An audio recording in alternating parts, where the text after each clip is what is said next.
How many dreams have died in your mind before they ever had a chance to live in the real world? If that question hits you, stay with me, because today we're breaking the chains holding you back.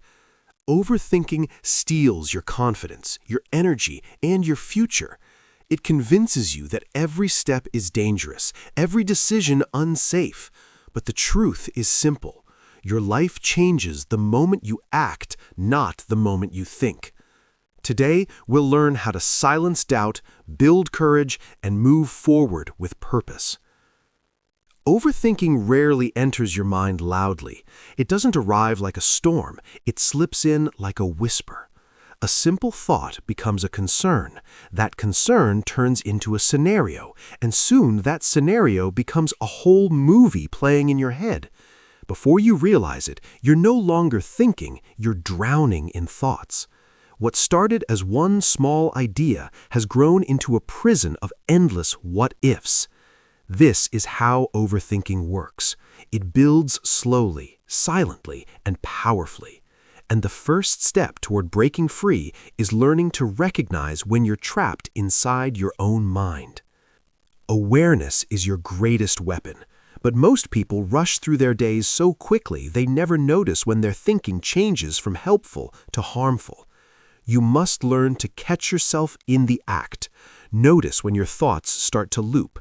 Notice when your mind begins replaying the same fear, the same doubt, the same worry again and again. Notice when your body feels tense, when your chest feels heavy, when your breathing becomes shallow. These are signs, signals that you've drifted away from clarity and into the maze of overthinking. Obama once said, "You can't let your fears paralyze you." And paralysis is exactly what overthinking creates. It freezes your ability to act. It stops you from moving forward. It convinces you that thinking more will give you the answers you need, but in reality, it only builds more confusion. Fear hides inside those thoughts, and the longer you stay in your mind, the stronger that fear becomes. So, when you feel yourself spinning, thinking the same thing again and again with no new insight, you must pause. Literally pause. Take a breath. Break the momentum. Overthinking feeds on motion, on speed, on constant mental movement. But when you stop, even for a moment, you interrupt the cycle. That pause creates space. Space for awareness, space for clarity, space for truth. In that space, acknowledge what's happening. Say it to yourself. This is not truth. This is fear speaking. Because that's what overthinking is. Fear wearing the mask of logic. Fear pretending to be analysis. Fear trying to convince you that the safest choice is to stay still. Once you name it, once you recognize that the voice in your head isn't wisdom, but worry, its control over you weakens. You begin to see the situation clearly. You can't fight an enemy you don't first identify, and overthinking is an invisible enemy, one made of habits, memories, insecurities, and imagined outcomes. But once you shine a light on it, once you say, "I see you," the illusion breaks. Recognition is the first step toward reclaiming your power. When you know you're stuck in your mind, you can choose to step out of it. You can shift your focus. You can redirect your energy. And most importantly, you can remind yourself that your thoughts are not chains, they are choices. The moment you become aware of them, you begin to regain control.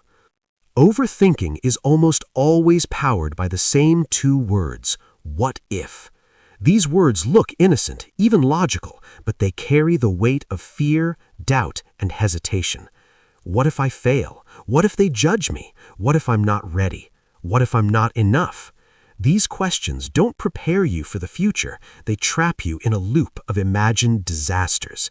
They take your mind into a place where problems don't exist yet, but you feel them as if they are happening right now. This is the emotional cost of overthinking. You suffer twice, once in your imagination and once in reality.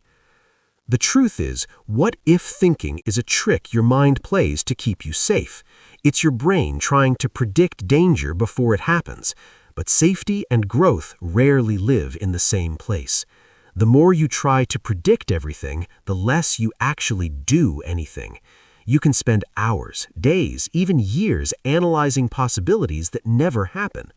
And while your mind is stuck in hypothetical fears, your life stays stuck in the same place. That's why you need a shift, a small but powerful shift that changes everything. Replace the question, "What if?" with "What now?"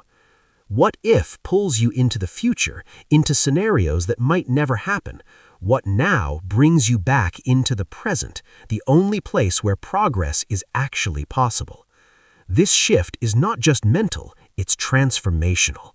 When you ask, "What can I do right now?" you break the cycle of fear and step into the cycle of action. You move out of your imagination and into your life. You move from anxiety to clarity. You move from paralysis to momentum. Action lives in the present. Every meaningful achievement in history happened because someone took a step now, not because they waited for the perfect moment. Obama once emphasized that progress requires action, and that spirit is exactly what you need. Courage doesn't grow in the future. Courage grows in the moment you decide to act despite uncertainty. You don't need all the answers to take the first step. You don't need the perfect plan. You don't need complete confidence. You need willingness, a willingness to start, to try, to move. When you ask yourself, "What now?" your focus shifts from fear to possibility. Instead of worrying about outcomes, you pay attention to opportunities. Instead of predicting failure, you prepare for action. And here's the beautiful part. The moment you move, even a small step, the fog of fear begins to clear. You start seeing solutions that weren't visible when you were stuck in your head. You gain information that thinking alone could never give you. Movement creates clarity. Action reveals what overthinking hides. Your Because right future now becomes is where your clearer power every lives. time. Right now is where change begins. Right now is the only place where your life actually moves. People freeze not because they are incapable, but because they believe that progress requires something dramatic, some massive leap, some life-changing move, something so big and bold that they don't feel ready for it. And when the step looks too big, the mind panics. It hesitates. It starts negotiating with fear. That hesitation becomes overthinking, and overthinking becomes paralysis. The truth is, most people aren't stuck because they're weak. They're stuck because they've made action too heavy to lift. But action doesn't need to be massive. It just needs to begin. Obama often spoke about the significance of small, meaningful steps. The idea that transformation doesn't happen through giant jumps, but through consistent movement. One step forward, even if small, carries more power than 1,000 thoughts stuck in your head. Because a thought can inspire you, but only an action can change your reality. So start small, start humble, start with what is within reach, not what looks impressive. Send the email you've been avoiding, write the single sentence you keep postponing, watch a 5-minute tutorial, clean one corner of your room, take a 2-minute walk. These things may look insignificant, but they are not. Every micro-action is a message you send to your mind. I am moving, I am trying, I am not stuck.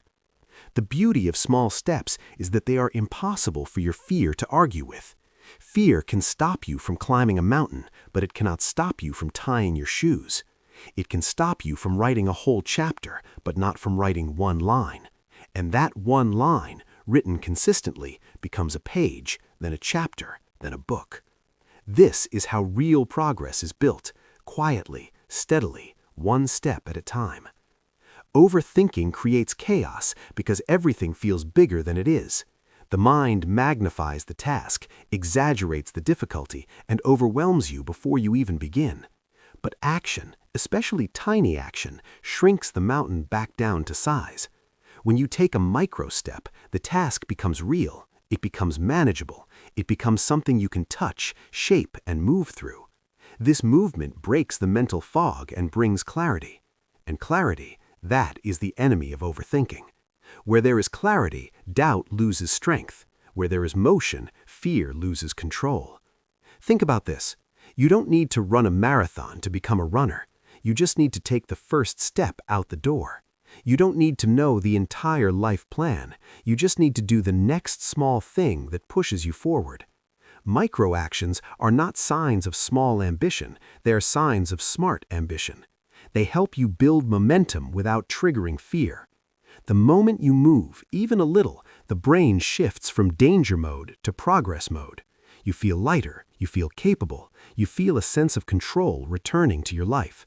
So stop waiting for the perfect moment or the perfect plan. Start taking small actions right now. Because one tiny step can do what hours of thinking cannot. It gets you moving. And once you're moving, you're unstoppable. Your environment is not just the place you live in, it is the silent architect of your mindset. It shapes the way you think, the way you feel, and the way you behave. Many people blame themselves for not taking action, for feeling stuck, for overthinking every decision. But what they don't realize is that their environment might already be working against them. If you spend your days in a space filled with negativity, noise, distractions, or people who drain your energy, it becomes almost impossible to move forward. Your mind reflects what it sees, hears, and absorbs every day. When you're surrounded by fear, you learn fear. When you're surrounded by doubt, you begin to doubt yourself. And when your environment is chaotic, your thoughts naturally become chaotic too. It's not weakness, it's human psychology. Your environment quietly influences your beliefs, your confidence, and your ability to take action. That's why you must intentionally build an environment that supports your growth.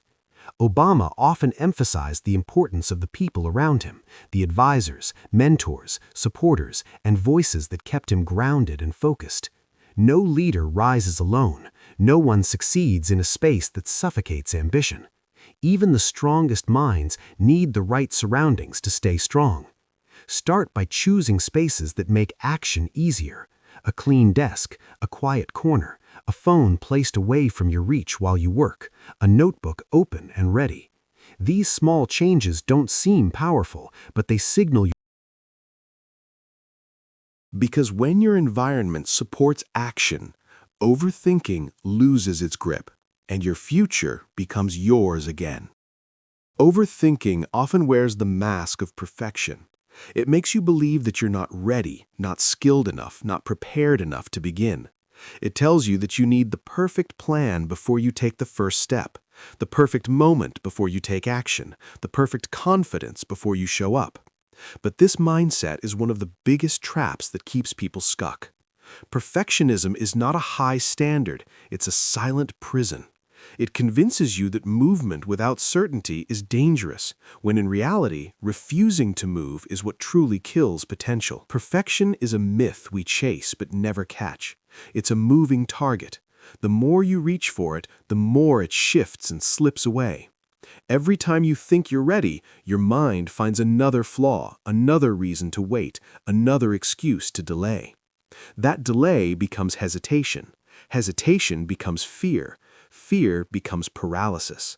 And suddenly days turn into months and dreams stay dreams, not because you weren't capable, but because you were waiting to be perfect. But progress is real. It's measurable. It's achievable.